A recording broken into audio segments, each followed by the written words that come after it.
Baiklah, pada saat ini kita akan membaca Alkitab sebagai dasar perenungan kita pada saat ini.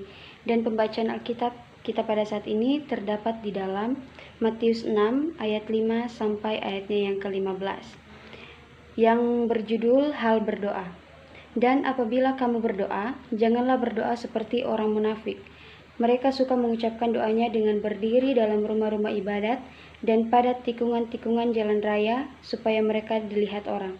Aku berkata kepadamu, sesungguhnya mereka sudah mendapat upahnya. Tetapi jika engkau berdoa, masuklah ke dalam kamarmu, tutuplah pintu dan berdoalah kepada Bapamu yang ada di tempat tersembunyi. Maka Bapamu yang melihat yang tersembunyi akan membalasnya kepadamu. Lagi pula dalam doamu itu janganlah kamu bertele-tele seperti kebiasaan orang yang tidak mengenal Allah.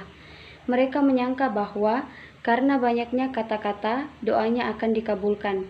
Jadi, janganlah kamu seperti mereka, karena Bapamu mengetahui apa yang kamu perlukan sebelum kamu minta kepadanya. Karena itu, berdoalah demikian. Bapa kami yang di sorga, dikuduskanlah namamu, datanglah kerajaanmu, jadilah kehendakmu di bumi seperti di sorga. Berikanlah kami pada hari ini makanan kami yang secukupnya, dan ampunilah kami akan kesalahan kami, seperti kami juga mengampuni orang yang bersalah kepada kami.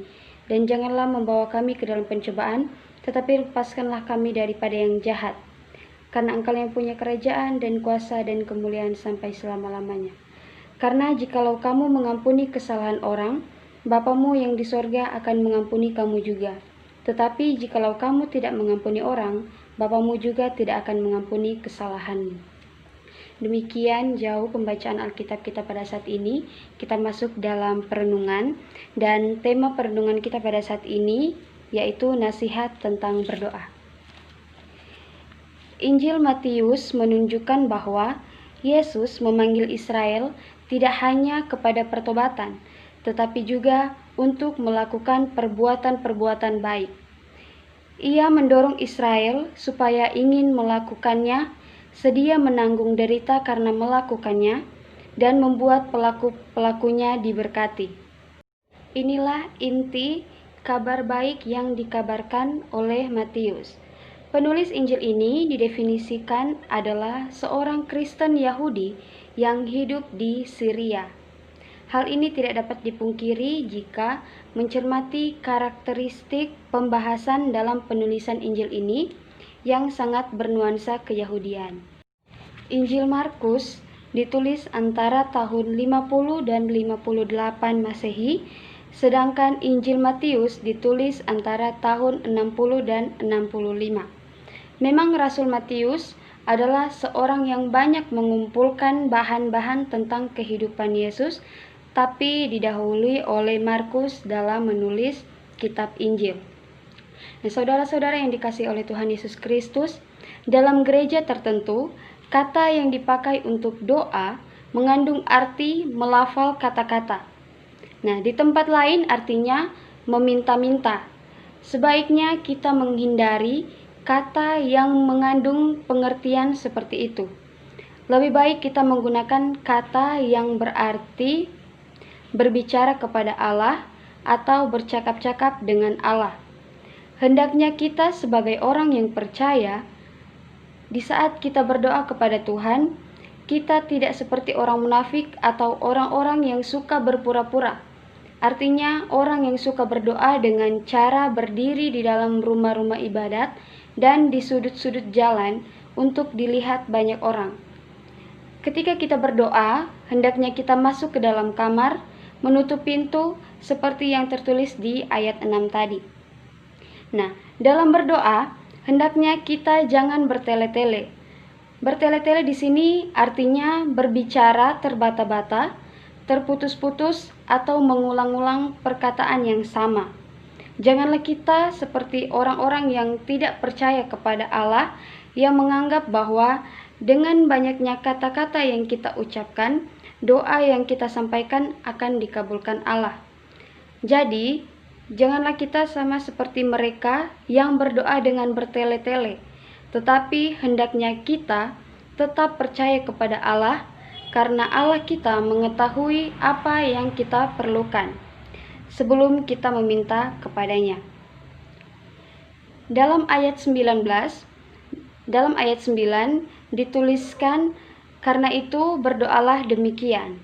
Salah satu penafsir menunjukkan bahwa yang dimaksud Yesus ialah berdoalah dengan cara ini, bukan berdoalah dengan kata-kata seperti ini.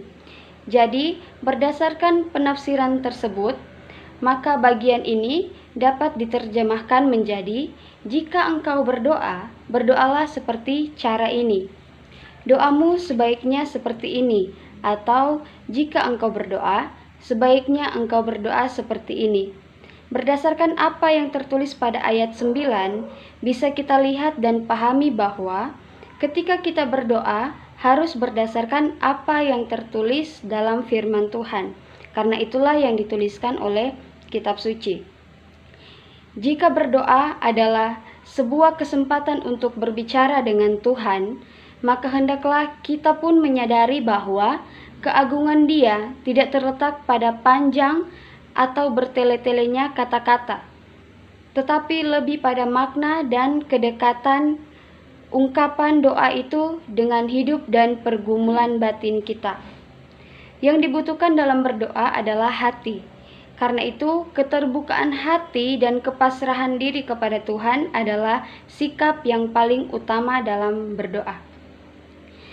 Nah, saudara-saudara yang kekasih, sebagai anak Tuhan, kita terkadang sulit untuk berdoa, malas, dan tidak dapat menikmati doa. Salah satu sebabnya adalah kita tidak mengerti tentang doa. Doa merupakan komunikasi dua arah. Di dalam doa, bukan hanya kita yang berbicara, tetapi juga mendengar Allah berbicara. Jadi, bagaimana caranya kita mendengar suara Allah?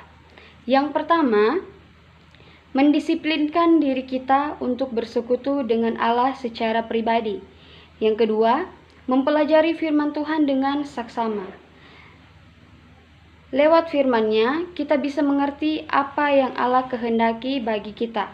Nah, yang ketiga, Roh Kudus akan memberikan kita hikmat akan apa yang harus kita lakukan. Keputusan-keputusan apa yang harus kita ambil dan kemana kita harus pergi.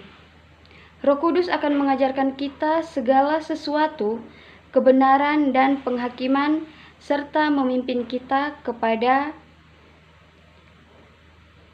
kebenaran. Yang keempat, lewat orang-orang di sekitar kita, lewat berbagai peristiwa dan situasi, Allah dapat berbicara kepada kita. Yang kelima, ada kalanya kita merasakan seolah-olah Allah itu sedang berdiam diri. Pada saat-saat tertentu, Allah berdiam diri, tetapi ini tidak berarti Allah meninggalkan kita, karena Dia berjanji tidak akan pernah meninggalkan kita. Pada saat-saat inilah iman kita diuji dan dilatih untuk semakin dewasa di dalam hidup dan semakin dekat dengan Allah. Nah, teman-teman pemuda yang terkasih, doa adalah sebuah hubungan. Bagaimana sikap kita menunjukkan seberapa jauh arti hubungan ini bagi kita, seberapa jauh hubungan kita dengan Tuhan. Dengan pertolongan Roh Kudus, kita bisa dating dengan Tuhan melalui doa dengan hubungan yang sangat karib seperti anak dengan bapaknya. Nah, sebagai anak-anak Tuhan, kita tidak perlu berdoa dengan bertele-tele yang diterjemahkan dari kata Yunani batologeo.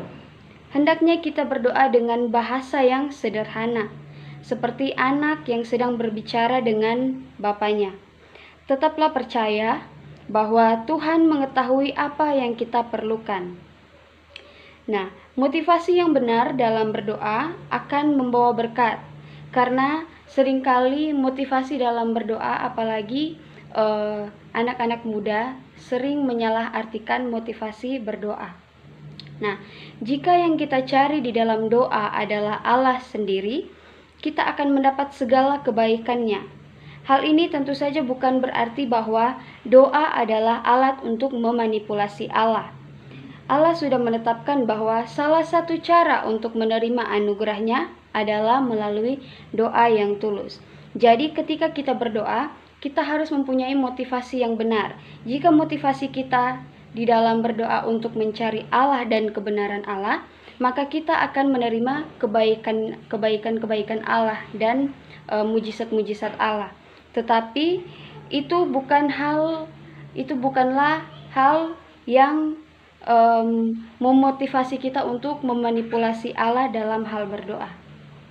Nah, karena di situ dituliskan bahwa Allah sudah menetapkan bahwa salah satu cara untuk menerima anugerahnya adalah melalui doa yang tulus. Jadi ketika kita berdoa, hendaklah kita berdoa dengan hati yang tulus, pikiran yang bersih, dan hati yang menuju kepada Allah.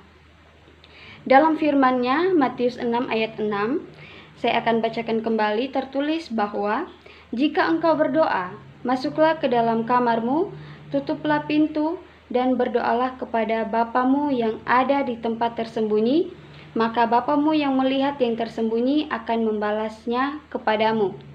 Jadi, firman Allah mengajarkan bahwa ketika kita berdoa, masuklah ke dalam kamar, tutuplah pintu, dan berdoalah kepada Bapa. Janganlah kita sama seperti orang-orang munafik yang ingin dilihat orang ketika berdoa, atau berdoa seperti orang yang tidak mengenal Allah, yaitu mereka yang berdoa dengan bertele-tele. Karena banyak orang menganggap bahwa doa yang dengan mengulang-mengulang kata itu yang akan dikabulkan Allah, atau doa yang bertele-tele itu yang akan dikabulkan Allah. Padahal pemikiran seperti itu adalah salah, karena doa yang tulus yaitu yang berkenan kepada Allah.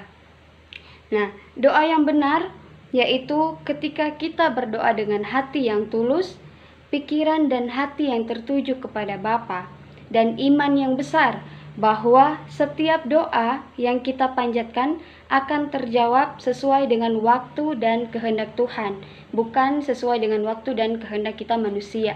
Karena terkadang dalam kehidupan kita sebagai manusia, ketika kita berdoa, ketika kita meminta segala sesuatu kepada Tuhan, kita memaksakan kehendak kita sebagai manusia. Kita memaksakan bahwa pada saat kita berdoa, pada saat itu juga doa kita dikabulkan. Padahal ketika kita berdoa, di situ akan memulai proses-proses yang ada. Tuhan ingin kita untuk lebih dekat kepada Tuhan dengan cara kita menjalin hubungan yang lebih dekat dengan Tuhan. Salah satu caranya adalah melalui doa.